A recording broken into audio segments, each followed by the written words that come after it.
स्वागत है आपका पूर्वांचल लाइफ में।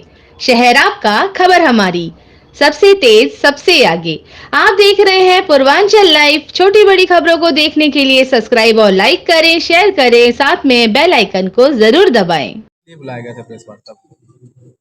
जैसा कि आप सब जानते हैं कि हिंदुस्तान की सरकार, मोदी जी के नेतृत्व की सरकार गरीबों, दलितों, मजलूमों, शोषितों, वंचितों की सरकार है और हमारा नारा है सबका साथ, सबका विकास, सबका विश्वास।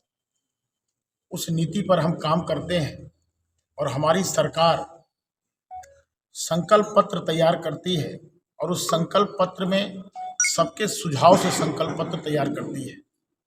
आज विकसित भारत संकल्प पत्र के लिए हमारी जनता अपनी बात सीधे मोदी तक पहुंचा सके और उसके लिए हम लोगों ने आज सुझाव पेटिका का अपने जनपद जौनपुर में हम लोगों ने शुभारंभ किया है।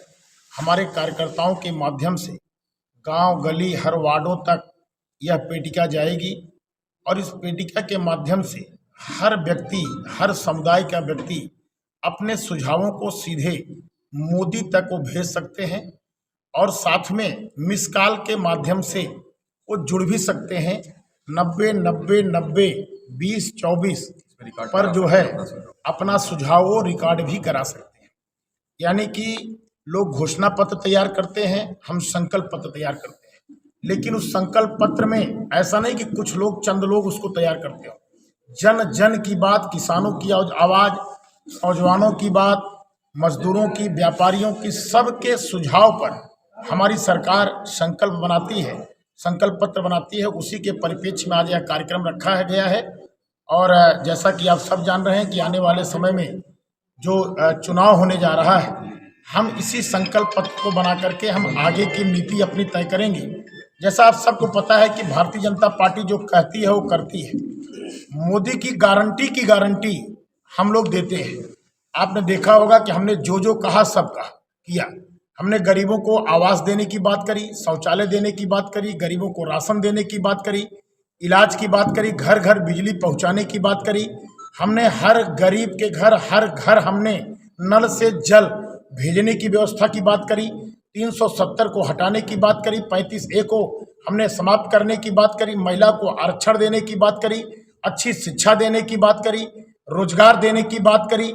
हमने जो जो बात करी, अगर हम देखें तो अगर देखेंगे हमारे कार्यकाल को, हमारे मोदी जी के कार्यकाल को, उन्होंने अपने संकल्प पत्र में किए गए वायदों का लगभग हम लोगों ने 99% जो है हम लोगों ने उस संकल्प को पूरा किया और हमें पूरा विश्वास है कि फिर से जो हम संकल्प पत्र बनाने जा रहे हैं जनता की आवाज़ पर, जनता के सुझाव पर, हम उस संकल्प को जो है पूरा करेंगे। इसी उद्देश्य के साथ यह कार्यक्रम आज रखा गया है। प्रदेश में कितना रोजगार सरकार ने दिया? अब प्रदेश के रोजगार को आप देख ही रहे हैं। हमारी सरकार आने के बाद हमने जो है स्वास्थ्य सेवाओं से लेकर के, शिक्षा सेवाओं से लेकर के, पुलिस से लेकर के तमाम जगह हम लोगों ने रोजगार दिया। अब रोजगार में आप लोग कई बार डिफिनीशन कर लेते हैं, जबकि हम रोजगार कैसे लोगों को मिले। अगर हम कोई फैक्ट्री ला रहे हैं, अगर कोई हम कंपनी हमारे यहाँ काम कर ला रही है तो वो भी रोजगार दे रही है। हम संविदा पर भी अगर किसी को रख रहे हैं, हम उसको भी रोजगार दे रहे हैं। हम अगर बिजली की व्यवस्था अच्छी कर रहे हैं, अगर गांव में बिजली अच्छी मिल रही है तो वहाँ पर भी हम रोजगार उत्पन्न कर रहे हैं। लोग छोटे मोटे कल कारखाने लगा करके वहाँ भी रोजगार उपा सकते हैं। यानी अगर देखा जाए तो जितनी हमारी सरकार में, केंद्र की सरकार में और राज्य की सरकार में हमने रोजगार दिया है विभिन्न योजनाओं के तहत। आज मैं जिस विधानसभा का विधायक हूँ, उसे विधानसभा की बात नहीं करनी चाहिए, लेकिन मैं अपनी विधानसभा की बात अगर करूँ तो कम से कम समूह के ही माध्यम से 10,000 महिलाएं समूह के माध्यम से आज रोजगार पा रही हैं। इस तरीके से विभिन्न क्षेत्रों में हम लोग जो है लोगों को रोजगार देने का काम करते हैं। विपक्ष कहता है जो भी परीक्षाएं सरकार कराती है वो सब फेल हो जाता है, कहीं ना कहीं पेपर आउट हो रहा है लगातार। यूपी पुलिस की बात चलिए, कर अगर रहे विपक्ष कह रहा है, अगर हमको कहीं खामी निकलती है, कहीं खामी कोई बताता है, हम उस पर कार्रवाई भी करते हैं। लेकिन विपक्ष की सरकारों में पीसीएस की परीक्षा में क्या होता था ये सबको पता है, पुलिस की भर्ती में क्या होता था सबको पता है, बैकलॉग की भर्ती के तहत कितने लोगों को जो है नौकरियां दी जाती थी सबको पता है। पिछली सरकार में यही डीएम और कलेक्टर के पास लेखपालों की सूची आती थी, इनको बनाना है लेखपाल, वही लोग लेखपाल बनते थे। हमारी सरकार में हम प्राइवेट लिमिटेड कंपनी बना करके काम नहीं कराते हैं। हमारी सरकार में जो मेधावी छात्र हैं, जो योग्य हैं, हम उनको नौकरी देने का काम करते हैं, चाहे वो सरकारी नौकरी हो, चाहे प्राइवेट नौकरी हो, चाहे संविदा की नौकरी हो। हमारे यहाँ कोई जालसाजी, कोई भ्रष्टाचार नहीं कर सकता है। अगर कहीं से कोई शिकायत आती है तो हम उस पर कार्रवाई करने का भी काम। आपने कहा प्राइवेट लिमिटेड की बात की, कितना आपने अपने जनपद में कौन सा रोजगार दिया, कौन सा प्लांट बड़ा बैठा है जिससे युवाओं को रोजगार मिल सके? आप अगर मेडिकल कॉलेज में ही जाइए, क्या हाल मेडिकल उसका? कॉलेज में आप जाके दिखाइए, सफाई कर्मचारी से लेकर के नर्स से लेकर के वार्ड बॉय से लेकर के कम से कम सैकड़ों लोगों को रोजगार मिला है। अगर आप आइए स्वास्थ्य सेवाओं पर, ऐसा कोई अस्पताल नहीं है जिस अस्पताल पर हमने स्वास्थ्य सेवाओं में सफाई कर्मचारी से लेकर के वार्ड बॉय से लेकर के तमाम लोगों को हम लोगों ने रोजगार दिया है। आप चले आइए ग्राम पंचायत में संविदा के आधार पर आज कोई ऐसा ब्लॉक नहीं है जहां पर कम से कम दर्जनों लोग, 50 लोग काम न कर रहे हो। तहसील स्तर पर आ जाइए, तहसील स्तर पर कर्मचारी के अलावा हम लोग प्राइवेट लोगों को लेकर के उनसे भी हम लोग काम कराते हैं। ये रोजगार ही तो मिल रहा है। नहीं, आपने कहा कि जो आज का रोजगार ऐसे माना जाता है, जो कोई बड़ा प्लांट लगा, जैसे अमूल बनारस में लगा, जौनपुर को क्या मिला? जौनपुर में हमारा प्रयास जारी है। जौनपुर में अभी हमारी सरकार ने शाहगंज को कॉरिडोर घोषित किया है। शाहगंज में हम औद्योगिक के लिए पूरी जगह हमने आरक्षित किया है और उसमें लगभग जो जानकारियां मिल रही हैं कि समथिंग कुछ करोड़ रुपए उसमें जारी भी हो गई है। हम वहां पर जो बनाने जा रहे हैं, वहां पर कई फैक्ट्रियां आ रही, कई प्लांट आ रहे हैं। हमारे बदलापुर में ही औद्योगिक क्षेत्र घोषित हुआ है, बछुआर गाँव में, वहां भी सरकार उद्योग लगाने जा रही है। आपने कहा विधायक जी, बगैर रजिस्ट्रेशन के आपने कहा प्राइवेट लिमिटेड कंपनी, आपके कार्यकर्ता सिर्फ जो है झंडा, बैनर और जमीन पे काम करते हैं।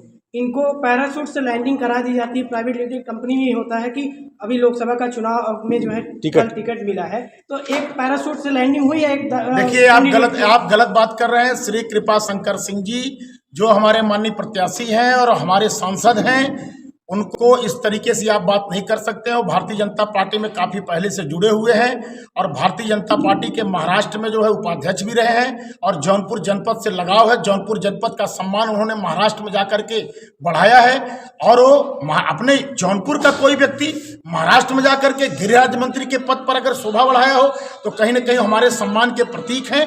और रही बात है, वो भारतीय जनता पार्टी के कार्यकर्ता के रूप में लंबे समय से काम कर रहे हैं और वो भी कार्यकर्ता है। अगर हमारी भारतीय जनता पार्टी के केंद्र के नेतृत्व ने अगर उनको टिकट दिया है तो कार्यकर्ता ही है, कार्यकर्ता के नाते उनको टिकट दिया गया है, न कि उनको हम किसी और बात के नाते टिकट। पार्टी में कब सदस्यता उनको मिली है? पार्टी में सदस्यता हुई उनको कम से कम, जहां तक मैं जानता हूं कि लगभग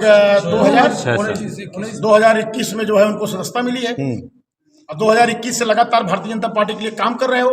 और सुनिए, 2 प्रदेशों में काम कर रहे हैं, महाराष्ट्र में भी काम कर रहे हैं, उत्तर प्रदेश में भी काम कर रहे हैं। कैसे देखते हैं इस प्रत्याशी को? कैसे देखते हैं कितना बन रहा है सर?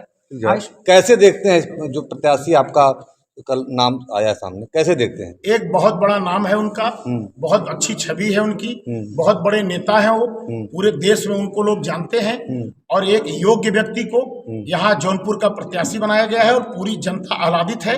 हमारे भारतीय जनता पार्टी का एक एक कार्यकर्ता, बूथ से लेकर के जिले तक का कार्यकर्ता सब प्रसन्न है और सभी लोगों ने ठाना है कि हमको अब की बार कमल खिलाना है और सब लोग कृपा शंकर सिंह को यहाँ से सांसद बनाएंगे। पार्टी में बड़ा गतिरोध है कि टिकट बंटवारे में नया चेहरा है, जनपद के लिए नया चेहरा है। भारतीय जनता पार्टी में चेहरा कोई नहीं होता, हमारे यहाँ चेहरा कमल है।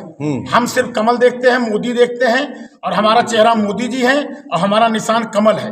हम कमल की बात करते हैं। हम कभी भी भारतीय जनता पार्टी किसी प्रत्याशी के बेस पर काम नहीं करती है। हमारा निशान कमल है और हमारे प्रत्याशी मोदी जी है। हम मोदी जी को प्रधानमंत्री बनाने के लिए दृढ़ संकल्पित है एक एक कार्यकर्ता और हम अब की बार 400 सीटें जीत करके। देखिए, आप गलत बात कर रहे हैं। श्री कृपा शंकर सिंह जी जो हमारे माननीय प्रत्याशी हैं और हमारे सांसद हैं, उनको इस तरीके से आप बात नहीं कर सकते हैं। वो भारतीय जनता पार्टी में काफ़ी पहले से जुड़े हुए हैं और भारतीय जनता पार्टी के महाराष्ट्र में जो है उपाध्यक्ष भी रहे हैं और जौनपुर जनपद से लगाव है। जौनपुर जनपद का सम्मान उन्होंने महाराष्ट्र में जाकर के बढ़ाया है और वो अपने जौनपुर का कोई व्यक्ति महाराष्ट्र में जाकर के गृह राज्य मंत्री के पद पर अगर शोभा बढ़ाया हो तो कहीं ना कहीं हमारे सम्मान के प्रतीक हैं। और रही बात है, वो भारतीय जनता पार्टी के कार्यकर्ता के रूप में लंबे समय से काम कर रहे हैं और वो भी कार्यकर्ता हैं। अगर हमारी भारतीय जनता पार्टी के केंद्र के नेतृत्व ने अगर उनको टिकट दिया है तो कार्यकर्ता ही है, कार्यकर्ता के नाते उनको टिकट दिया गया है, न कि उनको हम किसी और बात के नाते टिकट। पार्टी में कब सदस्यता उनको मिली है? पार्टी में कब पार्टी में सदस्यता हुए उनको कम से कम, जहां तक मैं जानता हूं कि लगभग 2021 में जो है उनको सदस्यता मिली है। 2021 से लगातार भारतीय जनता पार्टी के लिए काम कर रहे हो। और सुनिए, 2 प्रदेशों में काम कर रहे हैं, महाराष्ट्र में भी काम कर रहे हैं, उत्तर प्रदेश में भी काम कर रहे हैं। कैसे देखते हैं इस प्रत्याशी को, कैसे देखते हैं, कितना बन रहा है सर? कैसे देखते हैं जो प्रत्याशी आपका कल नाम आया सामने, कैसे देखते हैं? एक बहुत बड़ा नाम है उनका, बहुत अच्छी छवि है उनकी, बहुत बड़े नेता हैं वो, पूरे देश में उनको लोग जानते हैं और एक योग्य व्यक्ति को यहाँ जौनपुर का प्रत्याशी बनाया गया है और पूरी जनता आह्लादित है। हमारे भारतीय जनता पार्टी का एक एक कार्यकर्ता, बूथ से लेकर के जिले तक का कार्यकर्ता सब प्रसन्न है और सभी लोगों ने ठाना है कि हमको अब की बार कमल खिलाना है और सब लोग कृपा शंकर सिंह को यहाँ से सांसद बनाएंगे। पार्टी में बड़ा गतिरोध है कि टिकट बंटवारे में नया चेहरा है, जनपद के लिए नया चेहरा है। भारतीय जनता पार्टी में चेहरा कोई नहीं होता है, हमारे यहाँ चेहरा कमल है। हम सिर्फ कमल देखते हैं, मोदी देखते हैं और हमारा चेहरा मोदी जी है और हमारा निशान कमल है। हम कमल की बात करते हैं। हम कभी भी भारतीय जनता पार्टी किसी प्रत्याशी के बेस पर काम नहीं करती है। हमारा निशान कमल है और हमारे प्रत्याशी मोदी जी है। हम मोदी जी को प्रधानमंत्री बनाने के लिए दृढ़ संकल्पित है एक एक कार्यकर्ता और हम अब की बार 400 सीटें जीतकर मिलता है, उससे भारतीय जनता पार्टी अपना संकल्प पत्र तैयार करती है। 2014 में हमने जो संकल्प पत्र तैयार किया था, आज उसकी स्थिति ये है कि उसका 97% कार्य हमने पूरा करके जनता को सौंपा। 2019 में हमने जो संकल्प पत्र तैयार किया था जनता के सुझाव से, उसका 92% काम भारतीय जनता पार्टी के आदरणीय मोदी जी के नेतृत्व की केंद्र की सरकार ने उसको पूरा किया। और 2024 में हम पुनः जनता के बीच अपने संकल्प पत्र को बनाने के लिए, जनता के सुझाव के लिए उनके बीच में जाएंगे, जिसके कार्यक्रम का आज इनॉग्रेशन है। ये हमारे सुझाव पेटिका है। भारतीय जनता पार्टी अपने सारे 24 मंडल में, प्रत्येक गांव में, प्रत्येक बूथ पे और समाज के हर वर्ग के साथ पास जाकर हमारे कार्यकर्ता उनसे सुझाव लेंगे और ये सुझाव प्रदेश के जरिए हम केंद्र तक भिजवाएंगे, जहां आगामी लोकसभा चुनाव 2024 का संकल्प पत्र तैयार होगा। मैं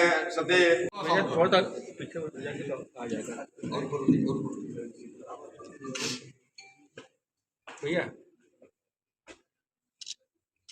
अरे कोई अपना कार्यकर्ता भी फोटो खींच लीजिए सब भाई।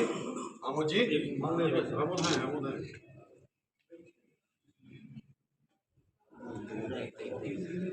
अरे हिलावा मत यार, तो सब ताउल लगा हिलावा में जी भाई साहब आ गया, कोई दिक्कत नहीं। सेकंड रुक जाइए यार।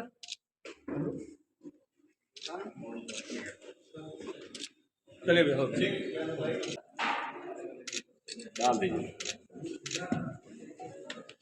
साथ फाइनली इस मंच का उद्घाटन हो रहा है। चूंकि सारे बच्चे अपने कार्यक्रम को लेकर बहुत ज्यादा उत्साहित है, मैं अपने साउंड कंसोल से भी रिक्वेस्ट करूंगा कि एक कोई मंत्रोच्चारण अगर अपने अपनी तरफ से प्ले करें। एक बार जोरदार तालियां आप सबों की तरफ से आज के इस मंच पर विधिवत दीप प्रज्वलन के साथ इस मंच का उद्घाटन करते हुए तमाम हमारे honourable directors of the school, वरदान प्रेप पब्लिक स्कूल के तमाम जो डायरेक्टर्स हैं, उनके साथ ही साथ हमारे